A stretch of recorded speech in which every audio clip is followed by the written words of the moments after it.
దేవునికి స్తోత్రం కలుగును గాక. మనమందరం కలిసి దేవుని స్తుతించడానికి, దేవుని మహిమపరచడానికి పరిశుద్ధాత్మ దేవుడు మనకు అనుగ్రహించిన కృప కొరకై మనం దేవునికి స్తోత్రం చేద్దాం. నమ్మదగిన దేవుడు, అద్భుతకరుడు, మన ఎడల తన కృప చూపి మనల్ని ఆదరిస్తున్నందుకు మనం దేవునికి వందనాలు చెల్లిద్దాం. ఆయన గొప్ప దేవుడై ఉన్నాడు, ఆశ్చర్యకరుడై ఉన్నాడు. ఆయన అనుదినం మనల్ని తన కృపలో నడిపిస్తున్నాడు. అందుకై మనం దేవునికి స్తోత్రం చెల్లిద్దాం.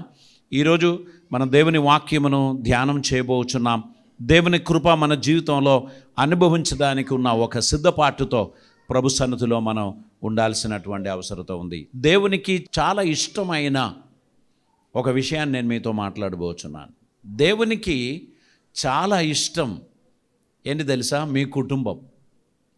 హల్లెలూయా. మీ కుటుంబం అంటే దేవునికి ఇష్టం, దానికంటే మించినది ఏం లేదు. మీరు హ్యాపీగా ఉండే దేవుడు హ్యాపీ. మీరు దేవుని కృపలో నడిస్తే దేవుడు హ్యాపీగా ఉంటాడు. కానీ సాతానుగాడు ఏం చేస్తాడు తెలుసా?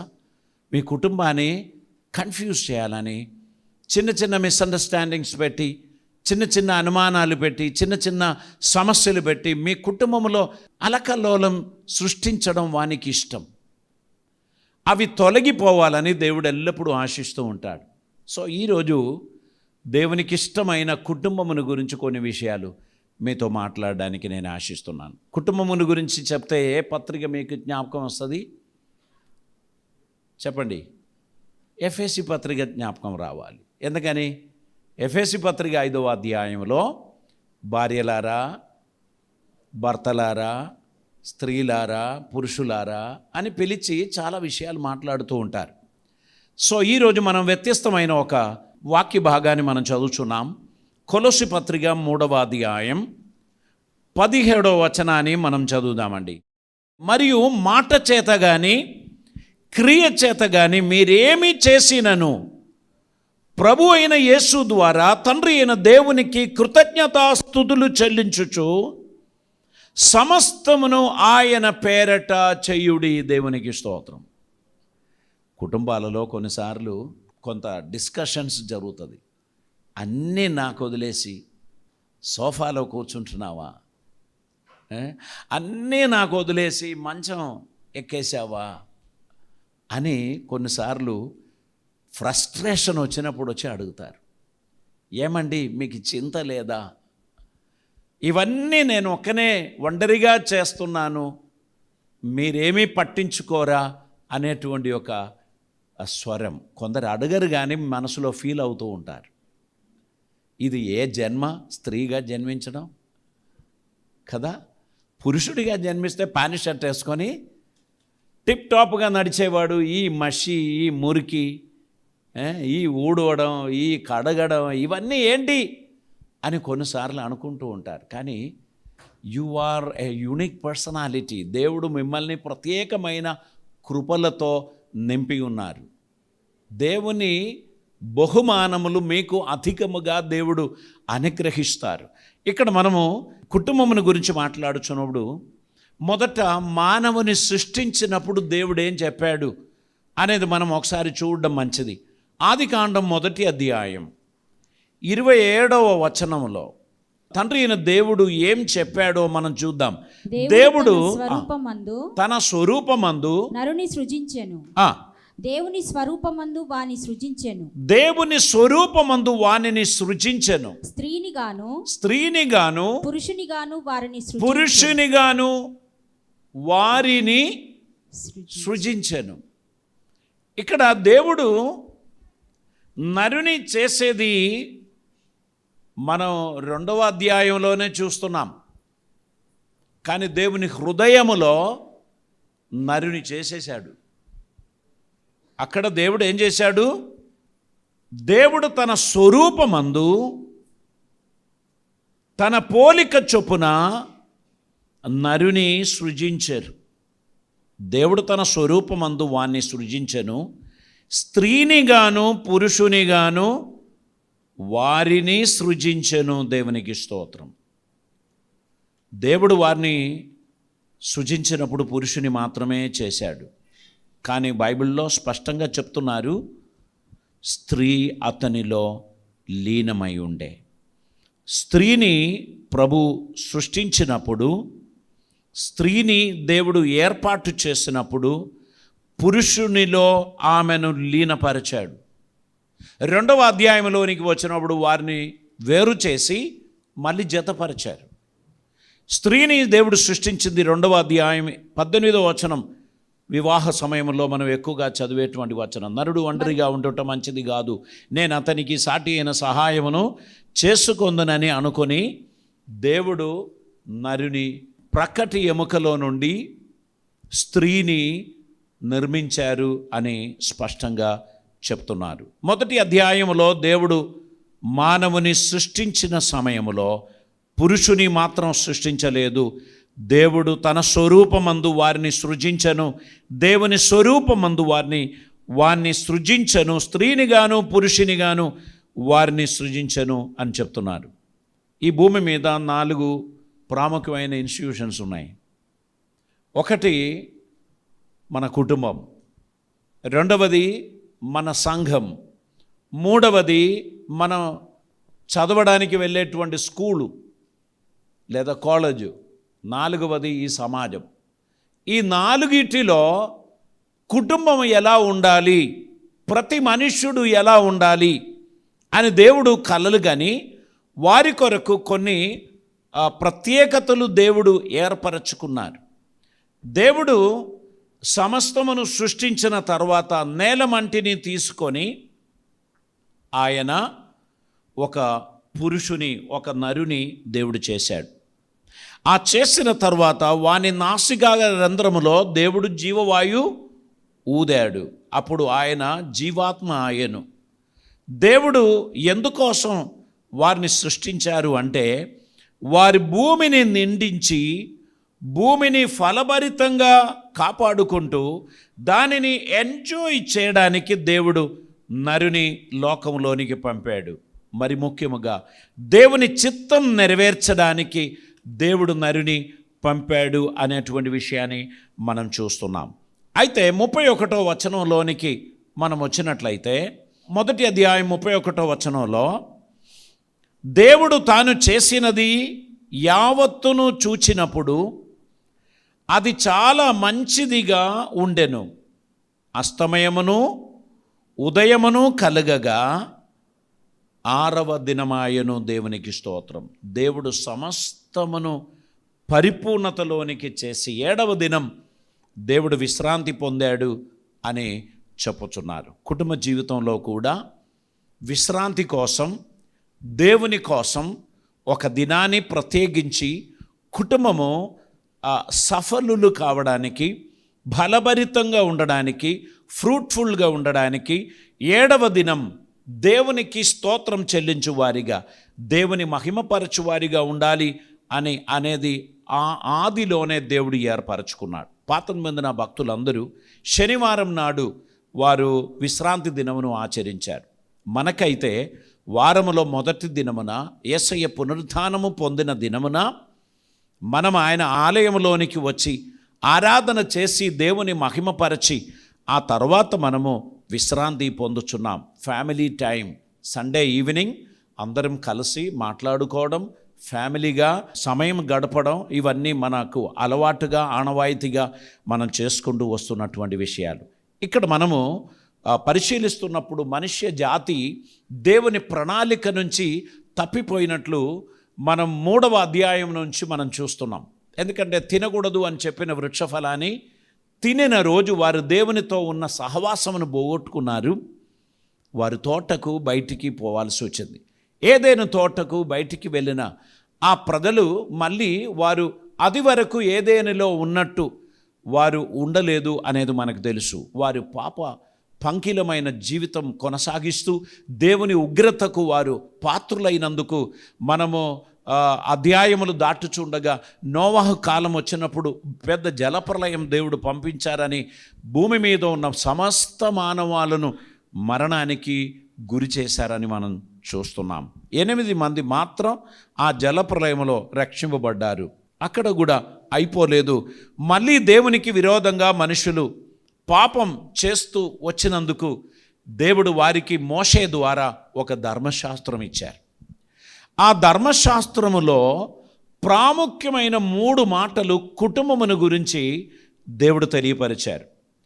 మనము 10 ఆజ్ఞలు ఇచ్చినటువంటి వాటిలో నిర్గమకాండము దాని 20వ అధ్యాయం దాని 12వ వచనాన్ని మనం చదివినట్లయితే అక్కడ మనం ఇలా చదువుతున్నాం. నీ దేవుడైన యెహోవా నీకు అనుగ్రహించు దేశములో నీవు దీర్ఘాయుష్మంతుడు అగునట్లు నీ తండ్రిని నీ తల్లిని సన్మానించుము. తల్లిదండ్రులను శపించువారు, వారితో గొడవపడుచున్నవారు, వారి మాటలను ఉల్లంఘించువారు దీర్ఘాయుష్మంతులుగా ఉండరు. ఇది నేను చెప్పింది కాదు, ఇది దేవుడు చెప్పాడు. సో కుటుంబంలో ప్రతి ఒక్కరూ గుర్తుపెట్టుకోవలసినటువంటిది తల్లిదండ్రులను గౌరవించడం, తల్లిదండ్రులను సన్మానించడం, వారి మాటకు గౌరవం ఇవ్వడం అనేది చాలా ప్రాముఖ్యం.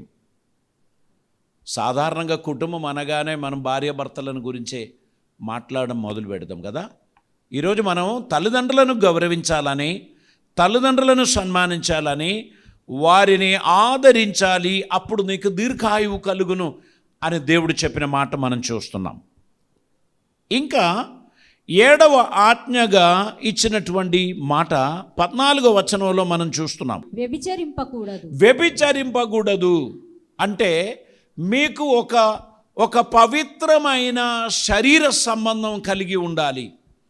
భార్య భర్తలు ఒకరి ఎడల ఒకరికి ఉన్న ఆ రిలేషన్షిప్ అది పవిత్రముగా కాపాడాలని దేవుడు ఇచ్చిన 10 ఆజ్ఞల్లో ఇది 7వది. ఇది చాలా ప్రాముఖ్యమైనటువంటిది. తర్వాత 17వ వచనం కూడా మనం చదువుదామండి. నీ పొరుగువాని ఇల్లు ఆశింపకూడదు. నీ పొరుగువానిది ఏది నీవు ఆశించకూడదు.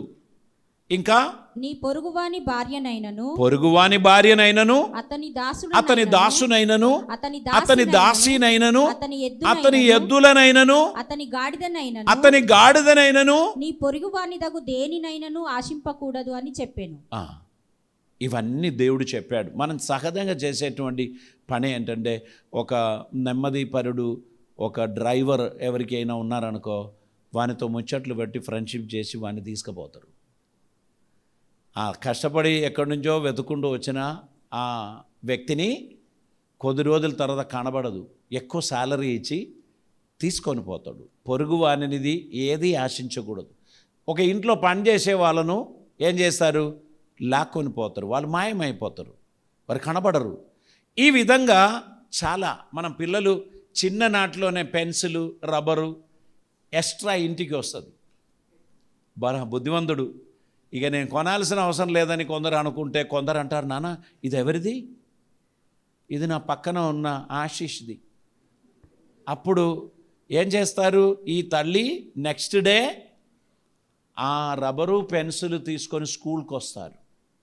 టీచర్ గారు, మా బాబు తెలియకుండా తీసుకొచ్చారండి, ఎవరిదో తెలియదు, ఆశీష్ అని చెప్పారు, ఈ క్లాసులో అటువంటి వాళ్ళు ఎవరైనా ఉన్నారా అండి అని చెప్పి అది తిరిగి ఇస్తారు. ఎందుకు తెలుసా, ఒక తత్వాన్ని ఆ కుమారునికి నేర్పిస్తున్నారు. ఏంటంటే, ఎదుట వ్యక్తిది ఏది కూడా నీవు తీసుకోకూడదు, అది మనది కాదు, మనకు దేవుడిచ్చింది చాలు. నీవు వేరే వాళ్ళది మన ఇంటికి తీసుకురావద్దు. వాళ్ళ గొడుగు కావచ్చు, వాళ్ళ పెన్సిల్ కావచ్చు, వాళ్ళ పెన్ను కావచ్చు, వాళ్ళ బాక్స్ కావచ్చు, అట్రాక్టివ్గా కనబడితే పిల్లలు తీసుకొస్తారు. తల్లిదండ్రులు దాన్ని తీసుకుపోయి ఇవ్వడంలో ఆ పిల్లలకి నేర్పించేది, నాన్న దిస్ ఈజ్ నాట్ రైట్, ఇది దేవునికి ఇష్టం లేదు. మనం డబ్బు వచ్చినప్పుడు మనం కొంటాం ఒకటి, ఇప్పుడైతే ఆయన పేరెంట్స్ ఎంత బాధపడతారు, తీసుకుపోయి ఇవ్వాలి అని చెప్పి పిల్లలకు నేర్పించి మనం తిరిగి ఇస్తాం. ఎందుకంటే బైబిల్ చెప్తున్నారు, పొరుగువానిని ఏది కూడా మీరు ఆశించకూడదు. ఒకరి వస్తువు మీద కన్నేసి అది కొట్టేద్దాం అని అనుకోవడం దేవునికి ఇష్టం లేని కార్యమని దేవుడు చాలా స్పష్టంగా చెప్పుచున్నారు. కనుక ప్రియులారా, మనం ఏ కార్యం చేసినా అది దేవునికి మహిమార్థంగా ఉండడానికి మనం ప్రయత్నం చేయాలి. ద్వితీయోపదేశ గ్రంథంలోనికి వస్తే 6వ అధ్యాయం 4 నుంచి కొన్ని వచనాలు తండ్రులతో దేవుడు చెప్పినది మనం చూస్తున్నాం. ఇజ్రాయేలు వినుము, ఇశ్రాయేలు వినుము, మన దేవుడైన యెహోవా, మన దేవుడైన యెహోవా, అద్వితీయుడగు యెహోవా, నీ పూర్ణ నీ హృదయం, పూర్ణ హృదయముతోను, నీ పూర్ణ పూర్ణ ఆత్మతోను, నీ పూర్ణ శక్తితోను నీ దేవుడైన యెహోవాను ప్రేమింపవలెను. నీ దేవుడైన యెహోవాను ప్రేమింపవలను. దేవునికి స్తోత్రం.